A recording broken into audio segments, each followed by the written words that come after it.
Good morning, everyone. This is Brian Jones. Hope you all having a blessed morning thus far.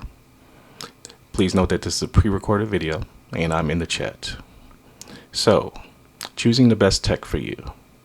I know some of you may be thinking that might be somewhat of a presumptuous statement in that how would anyone know the best tech for me for my situation? And you would be absolutely right. It would be very difficult for me to know the best tech for any given situation. So what I'm going to talk about primarily is not necessarily the specific.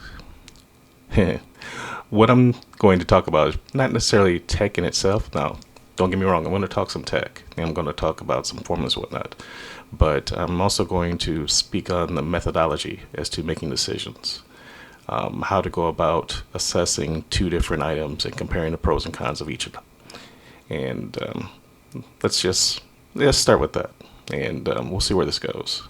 So appreciate your attention. Hopefully you all having a blessed morning thus far. And let me just give you a little bit of background about me. So the first computer I ever worked on was way back in the 1970s or so. It was a TRS-80. Now, worked on is a liberal term. What I was able to do with my mother, God bless her, she allowed me to play on it for the most part. This is back in the days of the 5 1/4 and 3 1/2 inch drives. And I was able to create I think it was a crossword puzzle or, yeah, something along those lines for my elementary school. And I was able to print out on a dot matrix printer. So I'm going to speak on some terms that you may have to Google in order to see what they are. So TRS-80, 5 1/4 inch drive, black and white with a dot matrix printer. That was the first computer I ever worked on. The first computer I ever had was a TI-99 4A. It was really my brother's, and he used it for programming. And he programmed, I remember playing the game that he programmed. It was about, he's in love with planes. He's a pilot, but he started off with this. I remember he programmed the game as far as a B-17 bomber, and you had to bomb like different buildings and things like this. So I remember playing with that. It used a cassette drive in order to store the data. The first computer I actually programmed on was an Apple IIe. Apple IIe with AppleScript. That was in high school. The first computer or device we had in our house, electrical device, was in television game system. We used to play all kinds of all kinds of games like baseball, football, everything. They had a blast with it. So good times. The first business software I ever used was DBase 3. It's an older database application that I was able to store phone numbers on for some of my classmates. And I thought it was really amazing at the time that I could use this device in order to help me be organized in the structure. And I could just type in questions, they would give me answers. And oddly enough, now I'm a database administrator. So parents out there, if your kids get interested in certain things, let them run with it and see where it goes. So that's a little bit about me. Going in a more professional realm, I worked at CompUSA as an assistant manager, hardware manager. I worked in hardware sales, so I've had some experience when it comes to just speaking with people and just getting an idea as to what their needs are and just trying to provide them some guidance as to which direction I see them going, both in the short term and the long term. I've worked as a technical writer for a smaller business in Auburn Hills, Michigan. So I was able to, take an assessment as to what the product can do and then write it out in a simplistic term. So therefore, it would make it easier for people to use. Currently, as I mentioned before, I'm a database administrator. Let's see, have I forgotten anything? I worked in the help desk capacity. So, just being able to communicate with people. And currently I'm working as a technology consultant for my own business, Five Stones Digital, in which we provide technology consulting, live streaming services, audio, video services, things of that nature. So I said all that just to give you a background as to what I'm coming to the table with, a background as to some of the things I've seen from a technology standpoint, and just some of the experiences I've had as far as communicating or helping translate technology to tasks. Because really what we're talking about here is acquiring devices and help us to accomplish certain goals. So when I say choosing the best tech for you, I'm really referring to choosing the best device that allows you to accomplish your goals. So more or less what it boils down is to, it depends. That's a common term that you'll see a number of different experts speak on, like AJ, Monty, Doc Rock, Diana Gladney, the individuals on Office Hours, Aaron Parecki. I've heard multiple interviews or live sessions where people might say, what's the best camera? Compare the Sony versus the Canon. Compare the Canon versus the Nikon. This lens versus that lens. Tell me about the DJI Osmo Pocket 3. Will it work in this device? Can I connect it to my ATEM Mini Stream? All these various things. And boil it down to the base level. It really depends. Depends on a number of different factors to determine if it's best suited for you. Like, for example, what's your infrastructure? What's your budget? What's your workflow? What's your experience level? What degree of work are you willing to encounter when it comes to learning all the features of the given device? If it's within a church capacity, how are your volunteers with technology? Do they have a learning aptitude, or are they pretty much there for 1 hour to 2 hours and they're not willing to put in the additional work in order to learn about their device? So going back, it really depends. It depends on a number of different factors that will be hard to quantify based upon a device in order to ensure that it meets your given goals. And the reason why I say that is because it's something that people already do on their day-to-day life. Like, for example, if you are searching for a vehicle, right, and you go to the dealership, you wouldn't say, tell me the best car and expect to get an answer. They will probably ask you some qualifying questions. What's your budget? What's your commute like? What's your family life? What do you like to do? Do you like to go camping? What's your climate? Do you have to drive through snow? Do you have a difficult commute? What do you prefer? Do you like to drive fast? Do you want to be safe? These are all qualifying questions that help the salesperson ascertain as to what's going to be the best custom vehicle for your environment, for your needs, for your budget. And that's really what we're talking about here.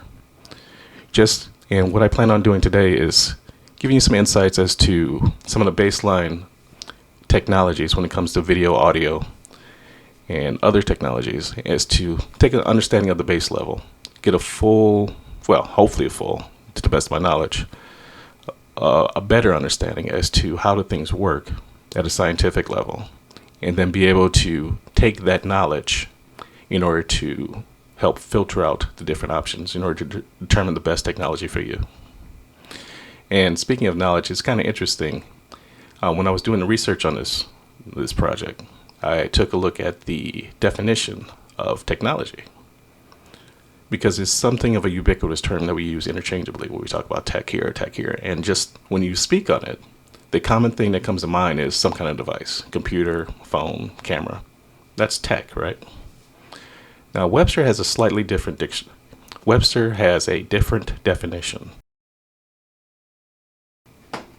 And technology is defined as the application of scientific knowledge for practical purposes, especially in industry, or the branch of knowledge dealing with engineering or applied science. So it's not really a device if we speak on technology from a literal term.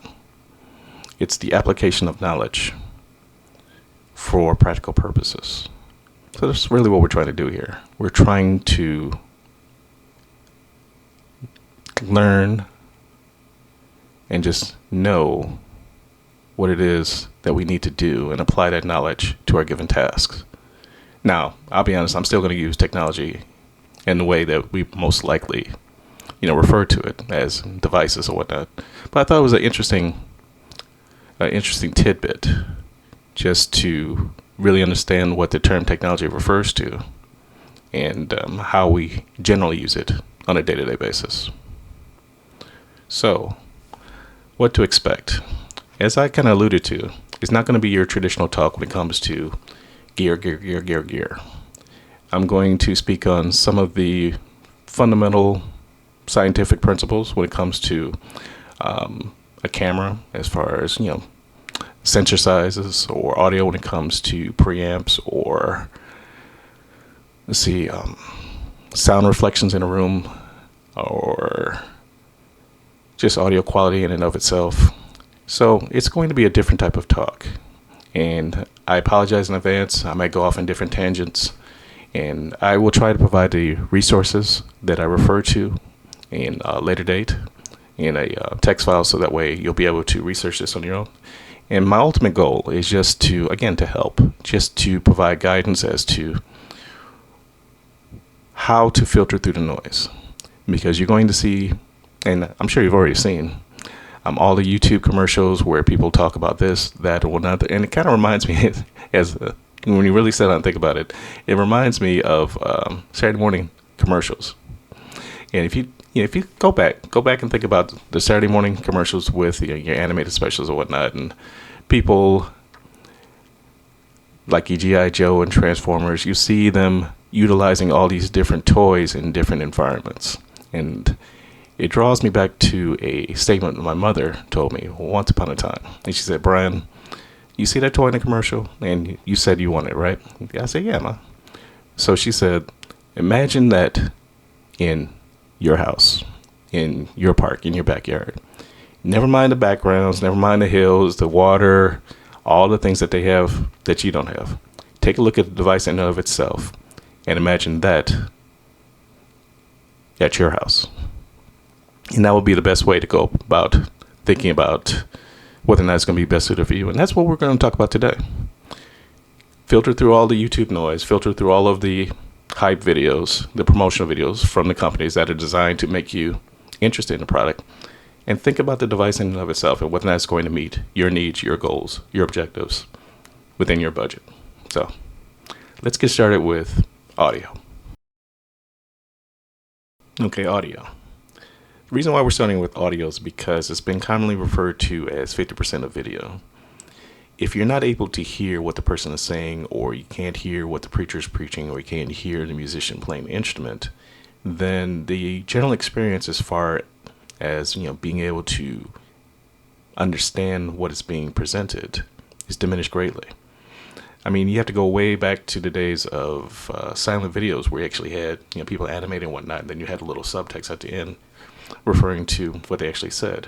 We're way past that point now. So audio is highly, highly important, and is commonly referred to as the most important element of the whole audio video production chain.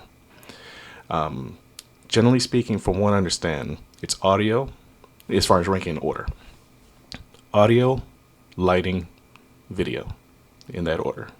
Audio first, then lighting, then video. So when it comes to audio, and in this case like a microphone, they are engineered differently. They have different, what is called a polar pattern. A polar pattern determines how the microphone functions, how it's able to pick up the sound from its environment. And you have a number of different patterns. Some of them are a subset of others. But in the resource I'm going to use today, there are 6 commonly known polar patterns that are used within microphones. And they are omnidirectional, bidirectional, cardioid, supercardioid, hypercardioid, say it, hypercardioid, and shotgun. So omnidirectional, it's pretty self-explanatory. It's designed to capture all of the audio from a given, 360 degrees. So that might be all well and good, but it really depends on, there's that term again, depends. It really depends on your environment. Like, for example, if you have a noisy environment, if you have a home studio, then you might have, say, your air conditioner or a fan, or a computer that's, the ball bearings are off, so therefore it's, beginning to make some noise. A omnidirectional microphone may not be the best option, because you're going to have some background noise that's going to distract from the message being presented. So omnidirectionals would be beneficial within, say, a quiet environment, say a recording studio, or some place where perhaps the precision of picking up the audio isn't as essential as it would be within other environments. So you'll find most lavalier mics, they are omnidirectional, and they're only designed to pick up, say, 360 degrees in a smaller distance from the speaker. So those might be beneficial, but again, it really depends. It really depends on the workflow, the requirements, and what the key objectives are, and the budget. So omnidirectional is the most ubiquitous microphone. This is the ones you'll see on Amazon probably for like $15, $20, something like that. But even then, you have a range of qualities, obviously. So the capsule within the microphone would have different degrees of accuracy and different degrees of being able to reject different noises, because with a microphone you also have frequencies as far as what frequency the microphone or the capsule is designed to pick up at different levels. Like some microphones like the Shure here handle lower frequencies better than higher frequencies. Specifically, the one I'm using is the MV7. Meanwhile, you have other microphones that are designed to capture higher frequencies better than lower. So, stay with me now. It depends. So, omnidirectional will be the first one. The second option or polar pattern would be bidirectional. A bidirectional polar pattern captures audio from the front and the back. So I can see that being beneficial, say, within an interview capacity. Let's say you have a news reporter that's out. They have one microphone. Both subjects, the interviewer and interviewee, can speak on the same microphone, and the person just hands the mic back and forth, but they don't have to turn it because it's able to pick up noise. It can pick up speech from the front and the back. So that's a bidirectional polar pattern. The third one's a cardioid. Cardioid polar pattern is designed to capture primarily from the front of the device, so it can reject background noise. So you might see those in, say, performance studios or concerts, where you need to focus on the singer but reject all of the background music to keep that from being fed into the audio channel.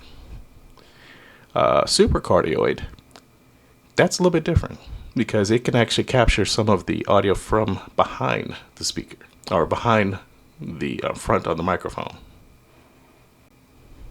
So, hypercardioid microphones. Those were best suited for, according to what I'm reading here, live acoustic performances.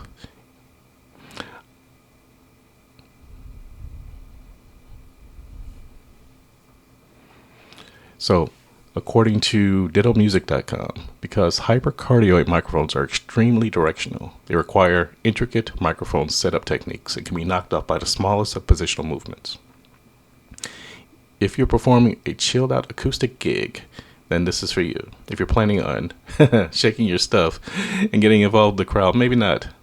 If you move off center, your sound quality will be impacted. Supercardioid. And they also give some model numbers here, like Shure KSM 9HS, the AKG AE6100, and the Beyerdynamic EM160. So, again, different polar patterns, different objectives, different functionality, different outcomes, different budgets. Shotgun microphones, we've all seen those. And primarily they're designed for outdoor environments to focus the tube in a specific direction in order to capture audio only from that direction. So it's good at canceling out reflections from different areas or sounds from different areas, like wind noise and things like that. Granted, you still need to have a, I think they call it a dead cat. For the cat lovers out there, I apologize, but a dead cat or some other type of cover in order to keep the wind noise from being extremely hearing that whistle. But I'm sure you guys have seen it. But shotgun microphones, they're designed for a specific purpose, and they have a specific polar pattern which is fairly narrow, so it's not going to get anything from the sides. So I admit I'm not the audio expert. I work primarily within the video capacity for my church, but I also had an interview with our audio engineer at Second Baptist Church of Ann Arbor, and I just wanted to get her feedback as to how to go about choosing technology in the audio realm, talk about mics, audio mixers, whatnot. So I have an interview with her, and here we go.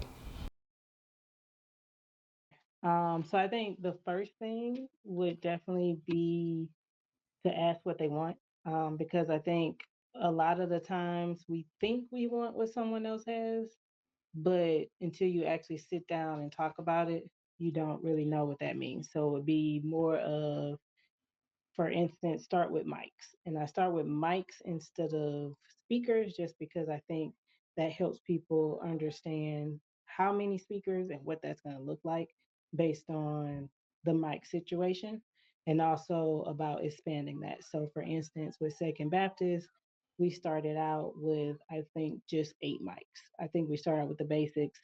And that was based off the fact that we already had some. We're like, okay, we'll go with that, until it became, okay, we're going to want more.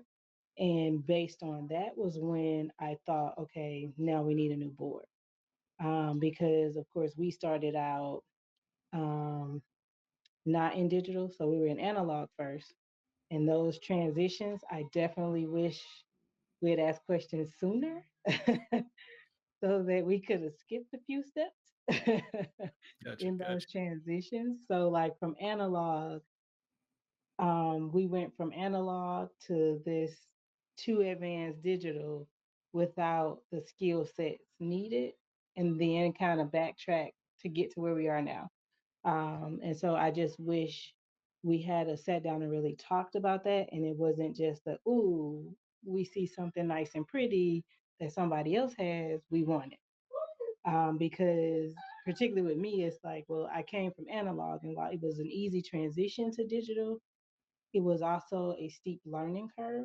So my question to anyone thinking about how to go about audio is to definitely do a skills assessment, um, to ensure you have someone that can learn it and is willing to. So not only a skills assessment, but an availability assessment, so that it's not weighed down on one person, because that was one thing we also didn't ask. We had, there was 4 to 6 of us that could work the analog board, but we did not ask that question when we decided to switch to digital, because digital is a different beast in the sense that just because somebody can do analog does not mean they can do digital. It doesn't mean they want to, because again, depending on, there was an age difference, um, and the skill difference. So our analog board, you were basically just controlling volume.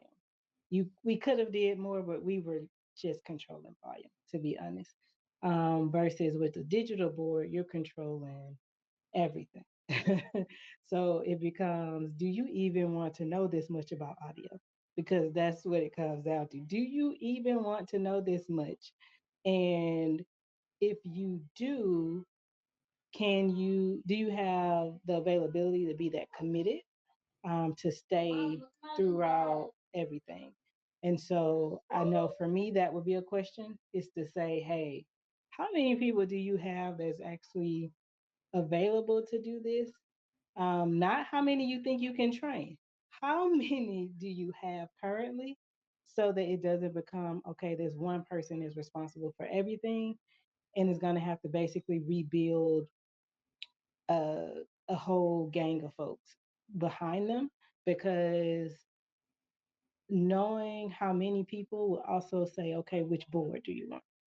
And so, like, I love our board, but honestly, knowing that it's just me and I was going to have to train others, new people, to do it, I would have stuck with a smaller board that wouldn't be as intimidating to people. And so that would be the question of, okay, what's the crowd? What's the church demographics? So Mm. that we will know what's going to be a little bit more intimidating. Are we tech savvy? Do we have more people than not that's tech savvy, or do we not? Because then we want to go with something that's a little more well known, something that has a lot of backing behind it, so you can find videos on it right away to help people, versus here's some videos here and there. I can show you a playlist, but it's nowhere near what a more well known board might be able to get, so that we can get people comfortable before they look at the board and go, oh, that's a lot. while I'm looking at it like this is exciting, but it's me, right? Like that's it's what I love to do versus if I'm trying to train somebody where it's like I really just need you on a Sunday, they're not It's excited different. about this It's a board. different They're looking at the mindset. Yeah. right. They're looking at the board like this is a lot. And in my head, I'm like, but it's not. But I also was there throughout those transitions. So for me, it's not a lot. But I understand now the questions that I should have asked before moving us into this stage without there being other people who um, could easily be trained on it and who would go through the process with me because I think it would have been a lot easier had I had a team of people learning with me as I go versus I had people to teach me, and then of course learning on my own and still having those people, but then having to turn around and teach others who hadn't gone along. So it's like, okay, now I got to teach you. Okay, here are the mics. Here's how you hook up the mic. Because if I'm not there, we might have people who want to hook up mics, and they don't understand that that's not something that we needed to do on a regular basis. So that would be the other question of, okay, so are we hooking up all the mics? Are we going to have some shifting mic responsibilities? How are we going to handle that? And do we have people with the ear for audio? Because I think that's the other thing. Having an ear for audio helps you to notice things a little bit quicker, um, but also being able to have that ear for the people because just because I think it's fine, I have to also be responsible for other people who are going to not think it's okay and to be able to help us come to a meeting point. So it's not that I'm going to always get my way or other people are going to always get their way. It's a how do we come to a compromise? Because yes, I want a perfect sound. I get that. But I also get when people want to hear what they want to hear and how to adjust for that, and how to teach people that loud isn't always best, um, because loud's going to make you go deaf. Like Mhm. I don't want to go deaf and I don't want to be responsible for others. So, how to balance, it's a balancing act. And so, asking the question of the people or the person you have that's going to be responsible for this audio, I need to know their spirit. Like, what's that going to look like? Because then that'll also say, okay, maybe we don't want to have too much happening. Maybe we want to set and go board, which that's always an option. Or do we want a board where it's like, hey, you can change it whenever now all the boards you can change it, but how do we want to set it up? Do we want to set it up so that it's easier to change versus you're basically doing volume and making sure we're not having ringing going on. So I hope you found that helpful.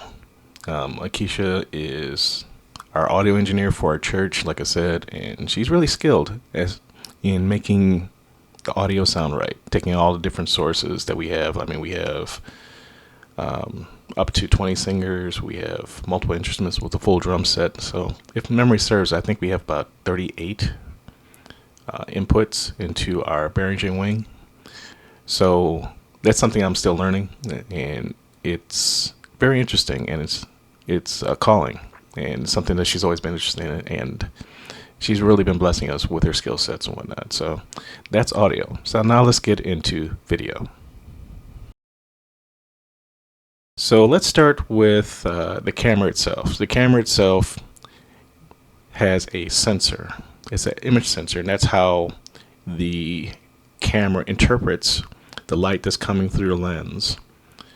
It's basically light that comes into the lens is shown through a sensor. The sensor interprets the light, the signal that comes through, and compiles that into an image. So the sensor, pardon me, the sensor is very important when it comes to just the overall image quality. And you have different degrees of sizes when it comes to sensors. You have the smaller types that are used in most cell phones, all the way up to a larger size, what they call full frame or larger sensor sizes, which are used on high-end cameras. Now, Some of the advances they made as far as engineering to allow for smaller sensors to provide a higher quality image are somewhat amazing. Like I said, during some of my research, I was able to read about some of the methodologies that they use. Like they might take a single sensor and then interpret that with the light that hit surrounding sensors in the area differently in order to more or less guess what the color should be for a given image. Because when the light goes through a lens, it goes through at different angles. And since it goes through at different angles, the actual color that's being represented on the particular pixel on the sensor is different. Let me go back. A camera sensor is more or less a grid. And this grid has individual assignments. So light hits each section of the grid differently based upon the angle going into the camera. And the camera takes the interpretation of all of these different light signals that hitting all of these different components of the grid differently and then creates the image. So the larger the sensor, the more accurate the image. That's why you might see, while the high quality image when it comes to cameras like my Samsung here or the DJI that you're looking at now, it can give you a very high quality image, but it doesn't quite offer the same type of performance as a higher end camera. That, cameras can range all the way from, as you know, from a couple $100s to 5 figures or 6 figures, depending upon, again, the need, the function, the requirements. For example, within this, PTZ cameras. You have PTZ cameras that can start off at, like the AV cans is 350. It's 420X. Then you can go all the way up to some of the higher end, like a Canon, in our CRN 500, I believe it is, that has a 1-inch sensor, and it's designed for concert environments, low light environments, because it has a specific, again, a larger sensor, and it has a higher quality lens as well. And we'll talk about lenses in a minute. But the sensor size can also determine the depth of field. So you'll see commonly within, say, certain interview environments, like a 60 minutes interview, if you're looking at the subject, now try and bring up a representation of this. You bring up the subject, and usually they'll have a close-up of the subject at a certain angle, and then the background is somewhat blurry. They call it the bokeh effect, or just the depth of field is blurry. So that's a desired outcome or desired presentation, because what it does is it allows you to focus entirely on the subject. It's not necessarily ignoring the background, but it's de-emphasizing it. So your eye has a tendency to go straight towards the main subject. So in order to do something like that, you need the appropriate camera lens that can handle that type of objective. For example, on lenses, you refer to the f-stop. So the f-stop can generally range between, say, 1.2 or even a 0.8. I've seen a 0.8 out there, I never used one. All the way up to, say, f11 and f18.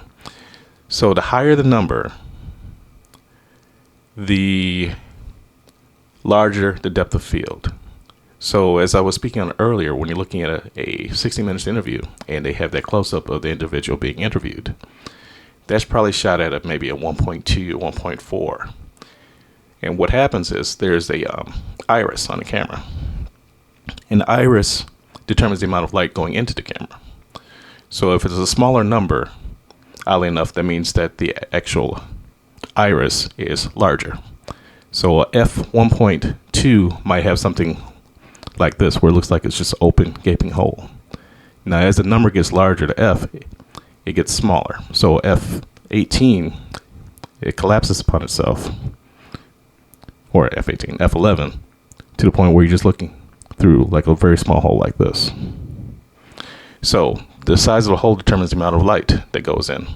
And usually speaking, that would determine the depth of field and just how the image is going to be presented. For example, with the F11, the background will have a tendency to move forward or get closer to the subject. Meanwhile, with the F1.2 or 1.4, the background would be further back. And again, depends on the look that you want to portray, depends on the objectives, depends on the budget. Like, for example, in this camera here, I have a Sony ZV-E10.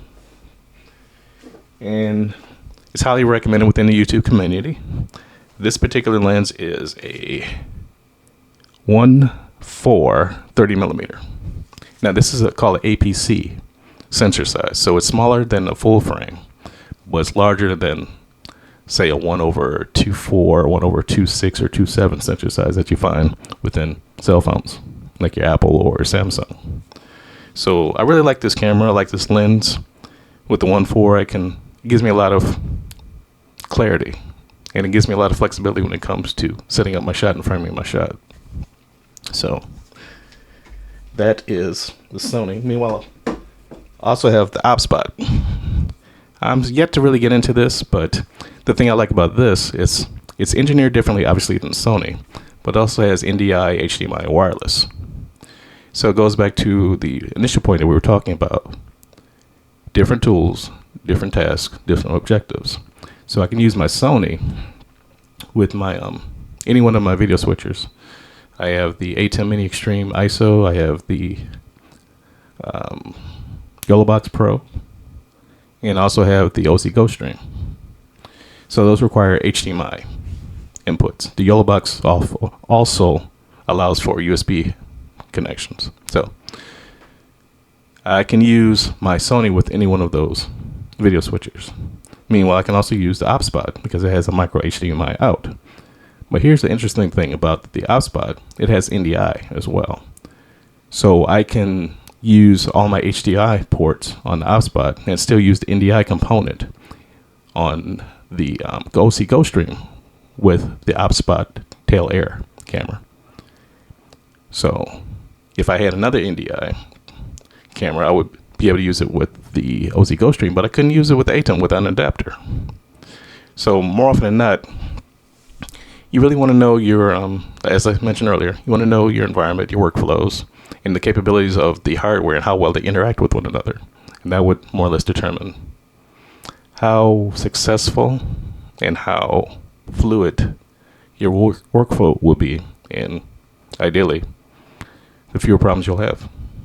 But I'm sorry, I went off on a tangent. Cameras. So lenses, they can widely range in pricing from a couple $100s to thousands of dollars that you'll find within, say, production environments like the Super Bowl or high-end concerts and things like that. And the capabilities of some of these lenses and cameras, it's amazing, especially when you look at, say, movie productions and things like that. But not to geek out, but again, it depends on what you need to do. It depends on your budget. It depends on your workflows. It depends on your skill sets. And having a quality camera, I call it Sony ZV-E10. Don't hate Monty. I call it Sony ZV-E10 a quality camera. I mean, I have some decent lenses, a Sigma, but as I grow and as I learn more about the camera, I foresee needing different camera bodies based upon different needs. Like, for example, I have a couple of AVCAN PTZ cameras. Again, a different need. I use that periodically for some of the consulting business that I do, and I need to I'm a one-person live streamer, and I need to spread out the cameras at different locations, but still have the ability to move around and rotate the camera to get different angles. So that has a smaller sensor size. That has, I think it's a 1/1.7, 1/8, I'm guessing here, but I'll look up the specs and try and get it to you, or get it to the reference guide that I'm going to produce. So having a different sensor size, it may not give me the clarity that I'm looking for, but it meets the need that I had based upon the environment. Like, for example, I couldn't have 3 Sony ZV-E10s in most of my environments because it would require manual adjustment. It doesn't have the motor to rotate. It doesn't have the ability to remotely control the zoom angle. PTZs do. So while The functionality of these various cameras are the same. Sensors, lenses, their capabilities, and the way that which they fit differ greatly. So, enough about video. Now let's talk about lighting. So, lighting. Perhaps you've heard the term, a rising tide lifts all boats. So, from a lighting standpoint, a similar term would be good lighting makes all cameras look better.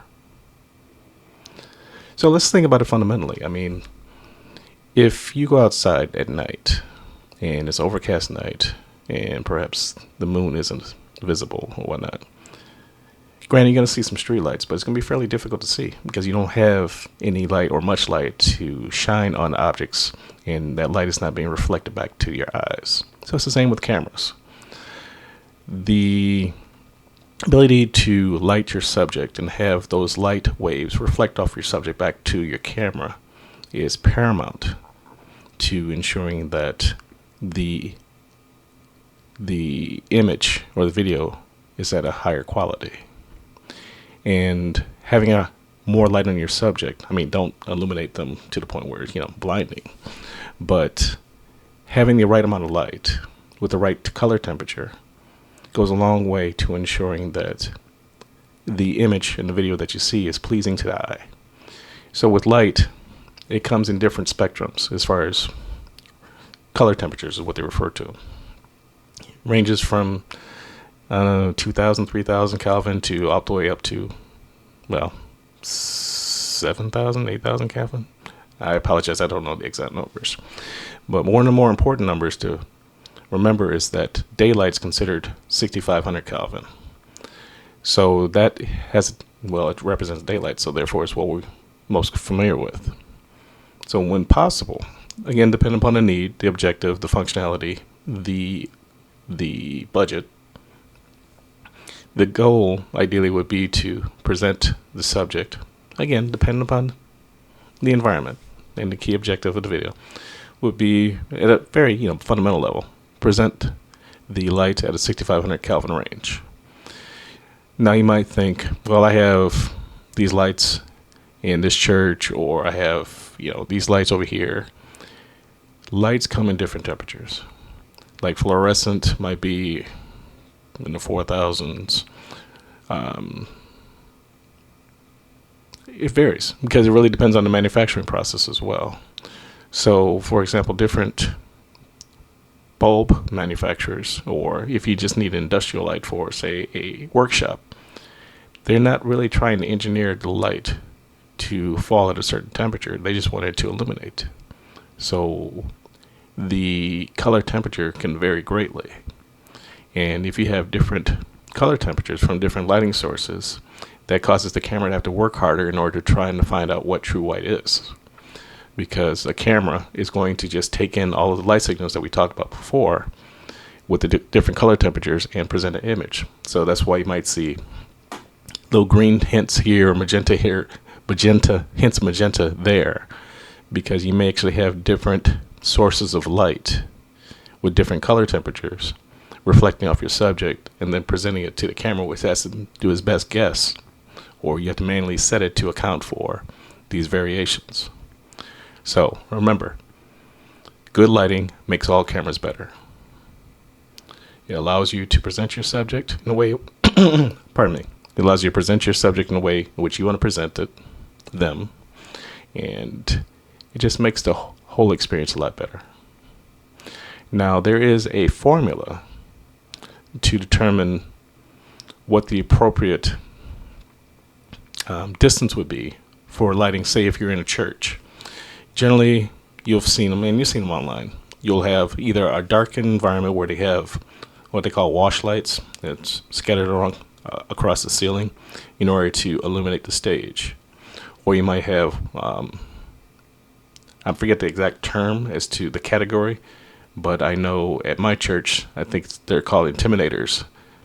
Forget the term, but it's basically a motorized light that allows the controller to use DMX controls and software in order to navigate not only the position of the light, but the beam, as far as the broadness of the spectrum, as well as the color, to specific areas. So we use a lot within our production in order to, say, highlight different topics. Like, for example, during Easter or during Christmas, we might have a play, and there might be certain scenes in which we wanted to present it in a certain way. So we have a dedicated control by our audio mixer, a dedicated computer, and we have a, I believe it's called Show Express. I believe that's the software that we use, and allows us to create predefined templates in order to control the lighting, the lighting fixtures, the main lighting fixtures, as well as the intimidators which rotate. So these all come together in order to illuminate our stage in different areas of the stage depending upon the need at a given time. So the angles of the light hit the subjects obviously in different ways, and then that reflection is going back to the camera. The degree of light hitting the subject would determine how well the camera is going to be able to present the image. So ideally you would have a wide array of lighting fixed around your stage or your podium or your environment or your house, and you would be able to present it far more effectively if you have the right type of lighting. Now, within the resource guide that I'm going to produce, there is a formula which determines how many lumens you lose based upon the distance. For example, when I was researching this yesterday, I took a measurement with just a little lighting app that I have on my cell phone from Samsung. I believe it's called Light Meter. And don't hold me to that, but I will get that name for you. But what it did was I turned my cell phone around and I held it up to the lighting fixtures at my church.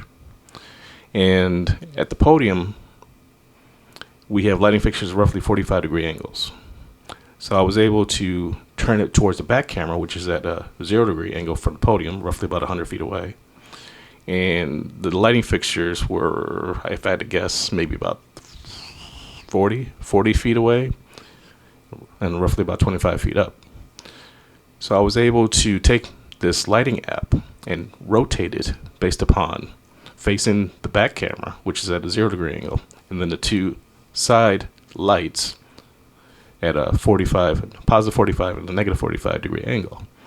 And I was able to see a variation of, I would say, between 400 to 500 lumens while standing in the same spot, depending upon the way I was facing. So, needless to say, the camera in the back would have to work harder because not only does it not receiving the same lighting illuminations based upon the placement of the lights that we have, but it's at a further distance from the side cameras that we have, which are near to the side lighting fixtures. So the camera in the back, which is a 30x Marshall, its processor has to strain, for lack of a better term, to get the image because it doesn't have the same degree of lumens being reflected off the subject as its two side cameras, which are 20x PTZs, has because of the amount of lumens being reflected off of the subject at the podium. So it was kind of an interesting experiment just to see how much of a difference it can be depending upon the way I was facing and how much the light degraded by sheer turning from, in this case, left to right or right to left. So it was kind of interesting. So one thing I would recommend doing for your churches or for your home environment, if you want to allow the camera to work most effectively, take a measurement of the lumens where the subject would be most likely, and just get a feel for which angles are most prevalent which camera angles work the best, and map out the lumens that you get most commonly. Now, granted, this is not a perfect type of scenario or test case because I would imagine most of your environments you would have windows. So obviously you would have the sunlight coming in through those windows, and it would actually contribute to the equation. So we need to factor that in as well as far as the type of day it is. Is it sunny or is it overcast? These are all things that would need to be determined in order to ascertain as to how much light is really needed. And again, it depends on the environment and the objectives. If it's just a need of base illumination, then perhaps you don't need to go through this degree of specificity. But if you're looking to have a consistent image in order to allow for your camera not to work as hard, in order to do the best job it can, then it may be a worthwhile exercise just to understand how much light is hitting the subject at different areas based upon the way they're turning or the placement on the stage or podium, or, for example, our pastor moves a lot. So we need to illuminate the entire stage because we never know where he's going to go, depending upon the message he's preaching and how the Holy Spirit is hitting him. So as such, we can't really focus on a specific point like the podium and just ensure that that's well lit. We need to light up the stage, because at any time when the word hits him, when the Holy Spirit hits him, he might be going left or right. So lighting is essentially important.